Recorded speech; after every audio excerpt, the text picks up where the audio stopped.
우리 좌우에 계신 분들에게 인사하겠습니다. 사랑합니다. 축복합니다.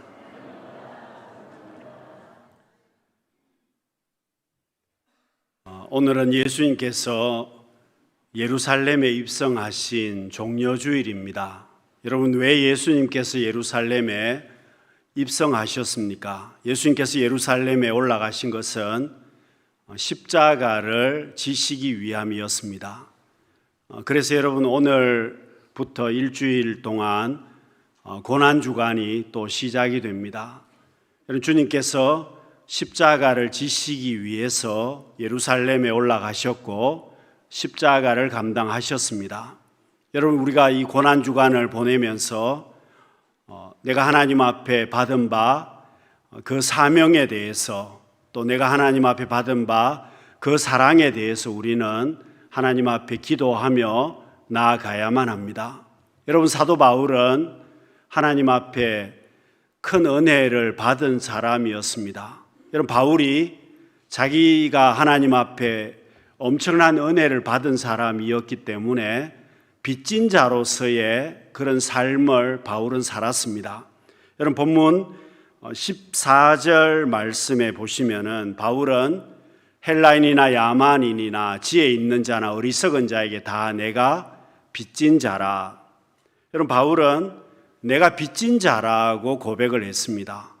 여러분, 바울은 3차 전도 여행을 마치면서 나이가 이미 많이 들은 그런 바울이었습니다. 그렇지만 바울의 이 전도에 관한 사명, 열정은 끝나지 않았습니다. 바울은 로마에 가서 복음을 전하기를 원했습니다.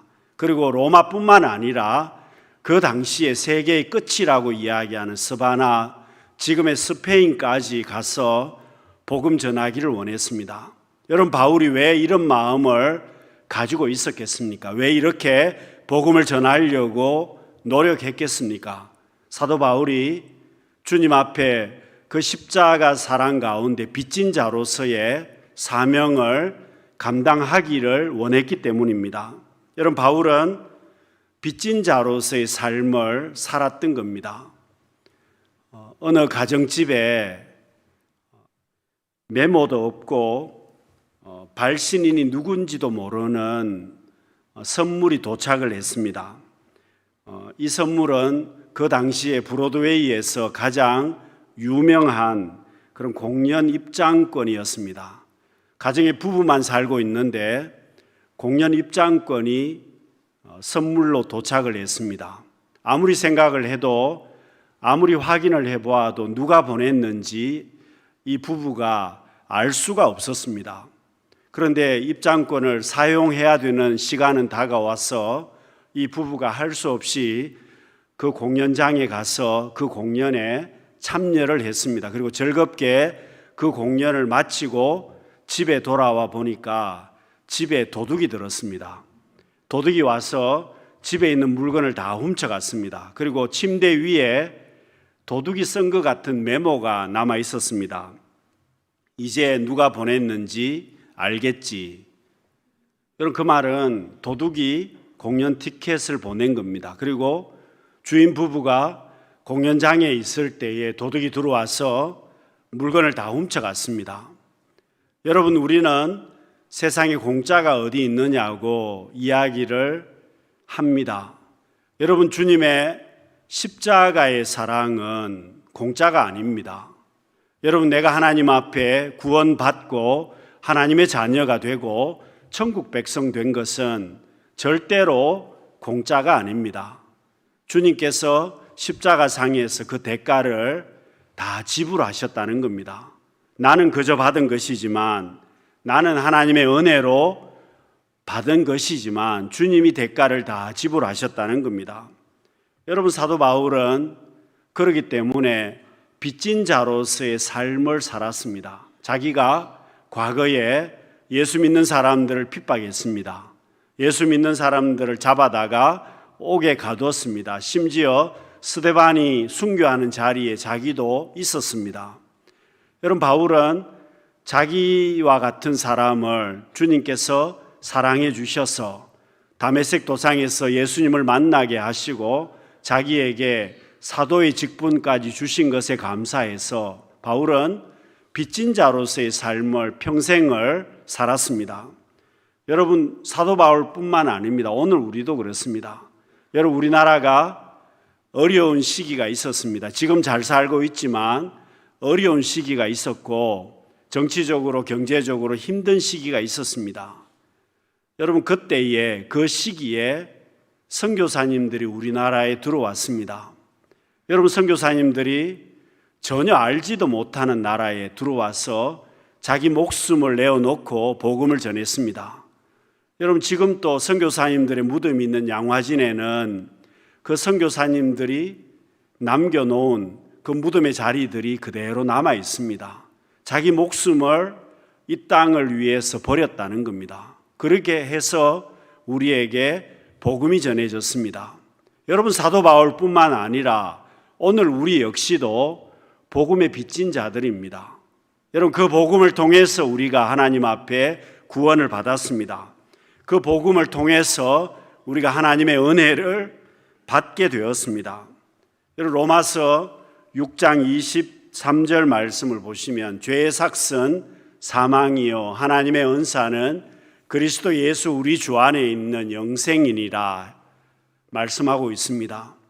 여러분, 우리가 죄로 인해서 멸망당할 수밖에 없는 사람들이었습니다. 여러분, 인류의 시조가 되는 아담과 하와가 범죄하게 됩니다. 하나님께서 에덴 동산에 있는 모든 실과는 임의대로 먹을 수 있지만 선악과는 먹지 말라고 말씀하셨습니다. 선악과를 먹으면 죽게 될 것이라고 말씀하셨지만 아담과 하와가 그 말씀에 순종하지 않고 선악과를 먹게 됩니다. 여러분, 선악과를 먹음으로 인해서 죽음이 찾아오게 되었습니다. 하나님께서 아담에게 너가 이제는 흙으로 돌아가게 될 것이라고 말씀하셨습니다. 여러분, 그럼에도 불구하고 우리에게 하나님께서 은혜를 주셨습니다. 여러분, 로마서 5장 12절 말씀을 우리 같이 한번 읽어보겠습니다. 그러므로 한 사람으로 말미암아 죄가 세상에 들어오고 죄로 말미암아 사망이 들어왔나니 이와 같이 모든 사람이 죄를 지었으므로 사망이 모든 사람에게 이르렀느니라. 여러분, 아담으로 말미암아 죄가 들어왔습니다. 모든 사람들이 다 죽게 되었습니다. 그런데 예수 그리스도로 말미암아 주님의 그 십자가의 사랑으로 말미암아 죽었던 우리가 다시금 살게 되었습니다. 여러분, 아담으로 인해서 죄가 들어왔습니다. 죄로 인해서 사람들이 다 죽게 되었습니다.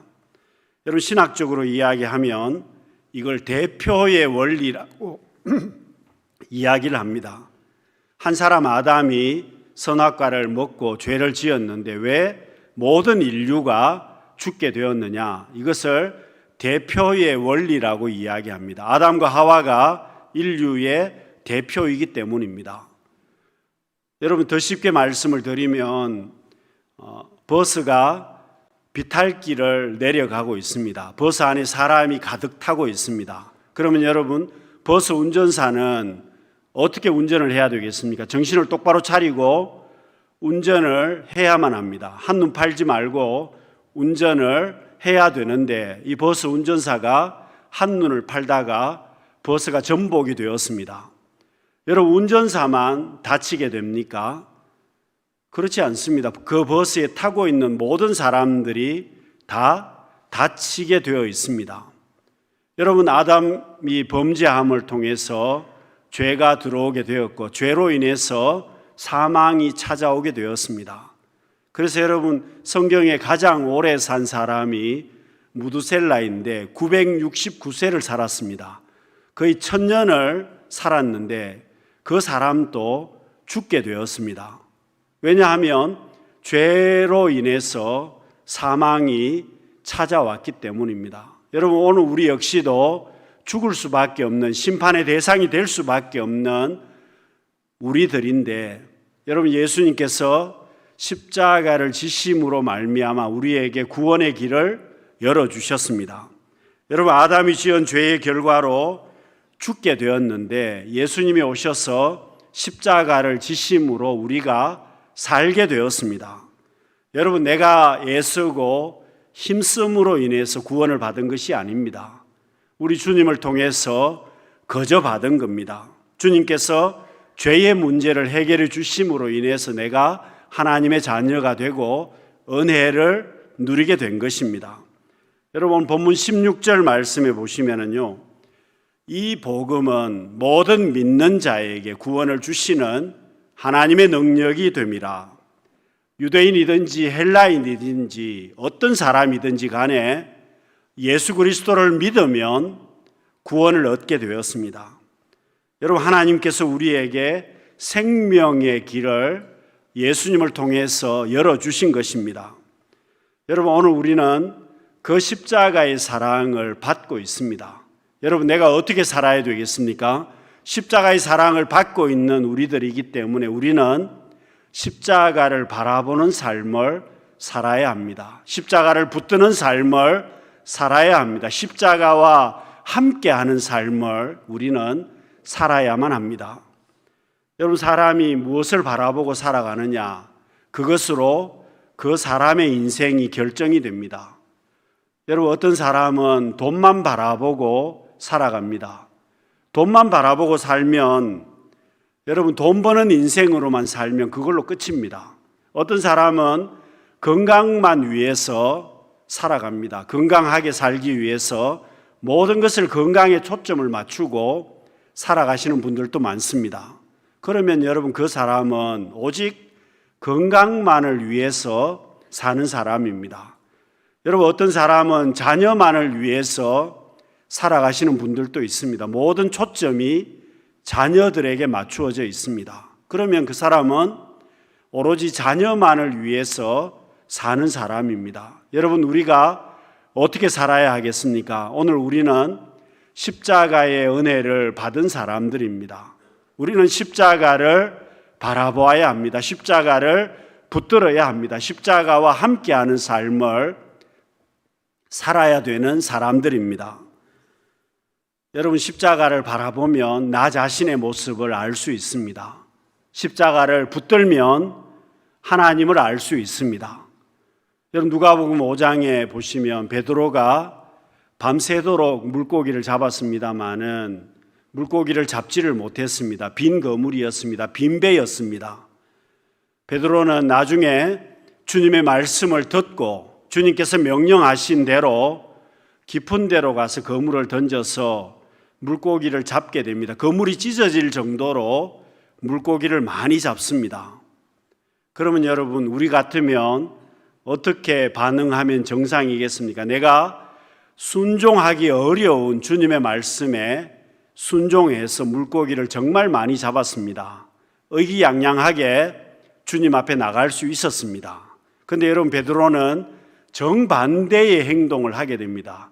주님 앞에 엎드려서 주님, 내가 죄인입니다. 나를 떠나소서. 그렇게 고백을 했습니다. 여러분, 순종해서 잘한 베드로인데 오히려 반대로 내가 죄인이라고 주님 앞에 엎드려서 고백하고 있는 베드로의 모습을 우리는 보게 됩니다. 그렇습니다. 여러분, 주님의 그 십자가의 사랑을 깨닫는 사람은 나 자신을 볼 수 있습니다. 여러분, 주님의 그 십자가의 사랑을 아는 사람은 나 자신의 모습이 어떤가를 깨닫는다는 겁니다. 여러분, 깜깜한 데 내가 들어가 있으면 내 모습이 어떤지 잘 모릅니다. 그러나 여러분, 환한 데 가면 내 모습이 어떤지 알게 되어 있습니다. 여러분, 컴컴한 데서는 내 얼굴에 뭐가 묻어도 알지 못합니다. 그러나 환한 데 나가면 내 얼굴에 뭐가 묻어 있는지 알지 않습니까? 여러분, 주님의 그 십자가 가운데 나아가게 되면 내가 어떤 사람인지 알 수 있습니다.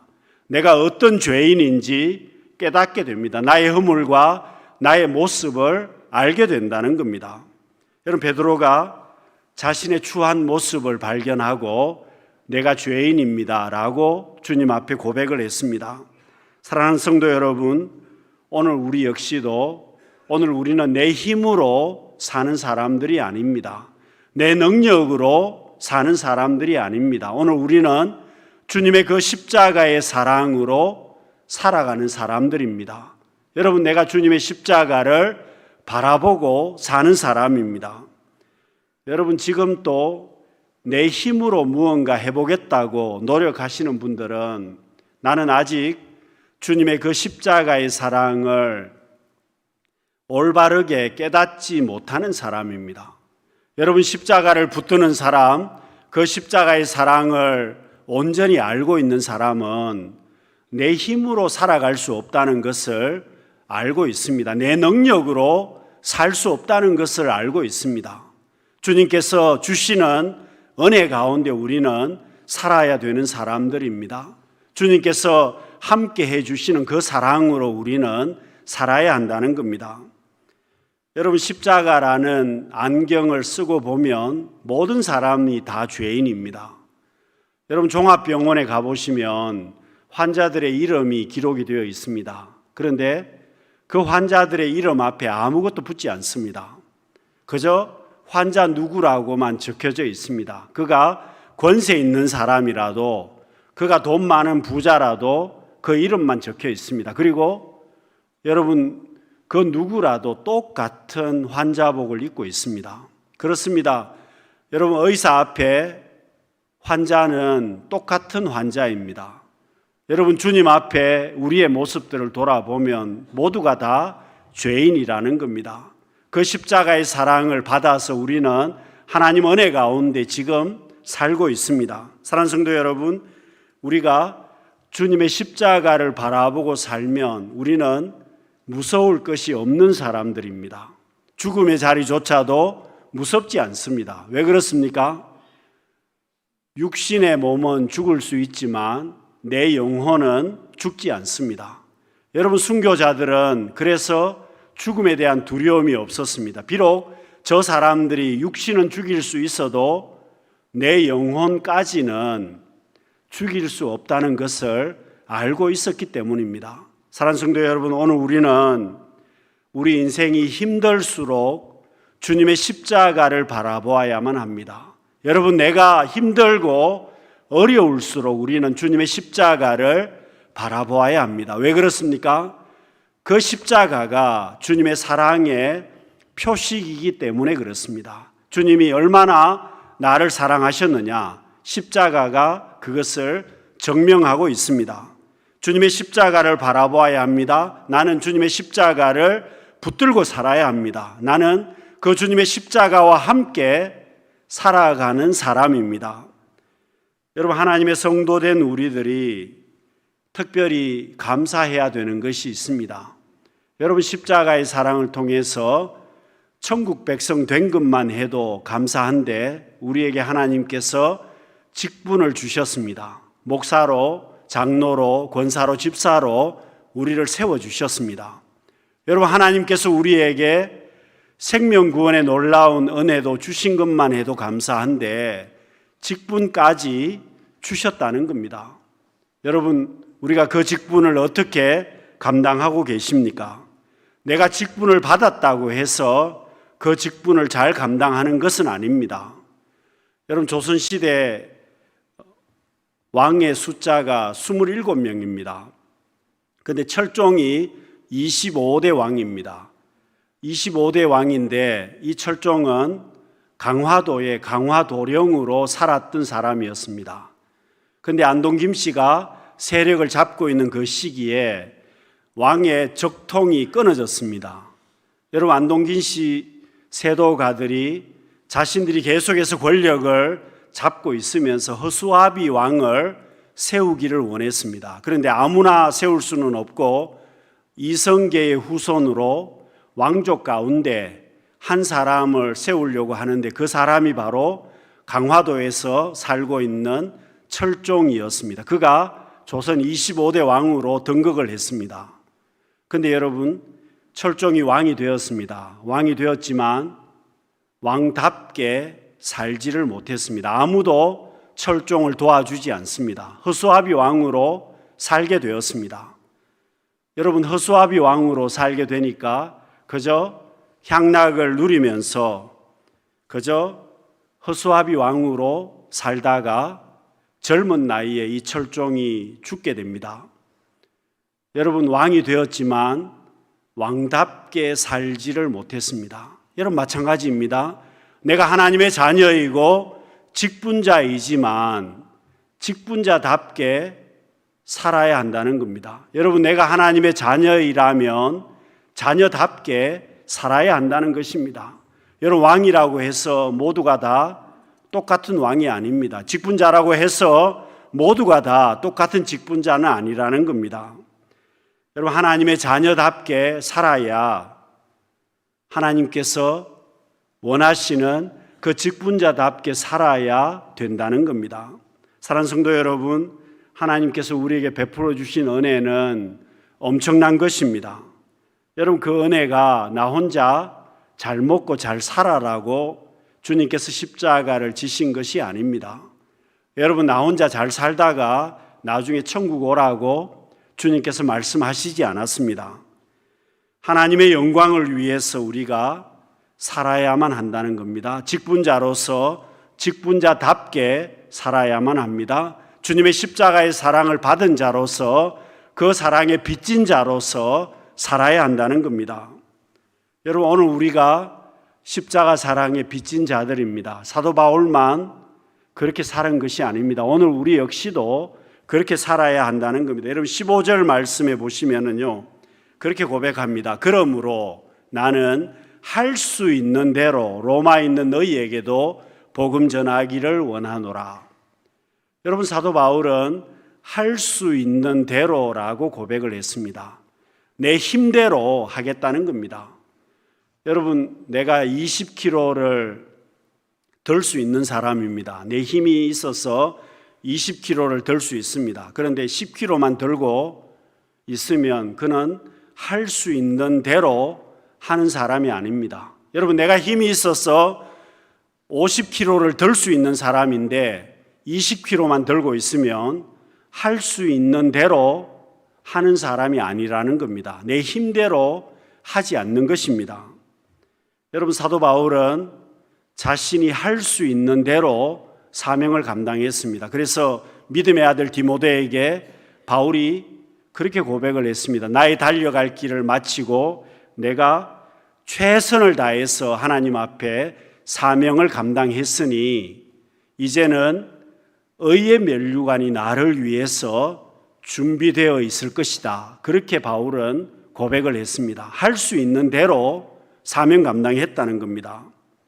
여러분, 십자가의 사랑에 빚진 우리는 할 수 있는 대로 사명 감당해야만 합니다. 여러분, 어떤 중년의 사나이가 해변길을 걷고 있는데 해변에 파도에 휩쓸려서 모래사장을 가만히 보니까 삐죽 튀어나와 있는 물건이 있었습니다. 그가 가서 그 삐죽 튀어나와 있는 그 물건을 파보니까 아라비안 나이트에 나와 있는 마법의 주전자였습니다. 여러분, 이 사람이 뚜껑을 열어보니까 통소리와 함께 종이 나와서 한 가지 소원을 들어주겠다고 이야기를 합니다. 여러분, 이분이 한 가지 소원만 말할 수 있다고 이야기했기 때문에 신중을 기해서 고민하다가 1년 뒤에 신문을 내게 가져다 달라고 이야기를 했습니다. 1년 뒤에 있는 신문을 받았습니다. 이분이 평소 주식에 관심이 많았기 때문에 1년 뒤에 주식 정보를 보고 내가 돈을 많이 벌려고 주식 정보가 기록된 그 신문을 가져다 달라고 했는데 그 신문을 잘 보고 이제 돈을 벌어서 부자가 되려고 하는데 그 신문 마지막에 부골 안에 자기 이름이 적혀 있는 것을 보게 되었습니다. 정신을 차려보니 꿈이었습니다. 여러분, 꿈이기는 했지만 그가 이렇게 고백을 했습니다. 내가 지금까지 육신의 일에만 집착하여 마지막에 대한 준비를 소홀히 했구나. 깨달은 바가 많았습니다. 여러분, 내일 일을 알지 못하는 것이 우리 인생입니다. 내가 젊다고 해서 내 생명이 계속해서 보장되는 것은 아닙니다. 저 친구 목사님이 갑자기 쓰러졌습니다. 그런데 쓰러졌는데 그 쓰러지는 느낌이 전기불이 팍 나가듯이 그렇게 쓰러지더라는 겁니다. 블랙아웃 되듯이 쓰러지더라는 겁니다. 자기가 나중에 깨달았습니다. 다시 하나님이 살려주셔서 깨달은 것이 가는데 준비할 시간이 전혀 없더라는 겁니다. 뭔가 내가 준비할 수 있는 시간이 1초도 없다는 뜻입니다. 사랑하는 성도 여러분, 오늘 우리는 십자가의 놀라운 은혜를 누리며 살아가는 사람입니다. 여러분, 지금 내가 죽어도 천국 백성이 될 것입니다. 그러나 주님께서 우리에게 물으실 것입니다. 내가 십자가를 지기까지 너를 사랑해서 내게 사명을 주었는데 너는 무엇을 했느냐? 사랑하는 성도 여러분, 우리에게 남은 바 하나님이 내게 주신 귀한 사명을 감당할 수 있는 우리가 되어야만 합니다. 빚진 자로서 사도 바울처럼 우리 역시도 빚진 자로서 주님이 내게 베풀어 주신 그 사랑에 보답하는 삶을 살아갈 수 있는 우리 모든 성도님들이 되시기를 바랍니다. 기도하겠습니다.